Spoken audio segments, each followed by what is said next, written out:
আপনি রমজানের জন্য প্রস্তুত তো? আল্লাহ রসুল সাল্লাল্লাহু আলাইহি ওয়াসাল্লাম রমজানের 2 মাস আগে থেকেই রমজানের জন্য প্রস্তুতির কথা বলেছেন। আজকে আর কালকে না, এখনই তওবা করে ইস্তেগফার করে আল্লাহ তাআলার কাছে ক্ষমা চেয়ে নতুনভাবে শুরু করতে পারি। রমজানের আগে মনকে একেবারে পরিষ্কার করে রমজান শুরু করবেন ইনশাআল্লাহ।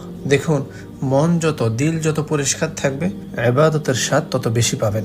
কারো উপর রাগ থাকলে রাগ ঝেড়ে ফেলুন। কেউ আপনার উপর রাগ হয়ে থাকলে তার সাথে মিটমাট করে নিন এবং অবশ্যই মা বাবার প্রতি লক্ষ্য রাখবেন। মা বাবার বেশি বেশি খেদমত করবেন এবং রমজানের প্রতিটা মুহূর্তকে আপনি কাজে লাগাবেন। আপনি আপনার আশেপাশে লক্ষ্য করলেই দেখতে পাবেন যে গত রমজানে অনেকেই ছিল, তাদের অনেকেই আগামী রমজান পাবে না। এই জন্য কাল কি হয় বলা যায় না, তো আমাদেরকে সেই হিসেব করেই সামনে অগ্রসর হতে হবে। জাযাকুমুল্লাহ খাইর। আসসালামু আলাইকুম ওয়া রাহমাতুল্লাহি ওয়া বারাকাতুহু।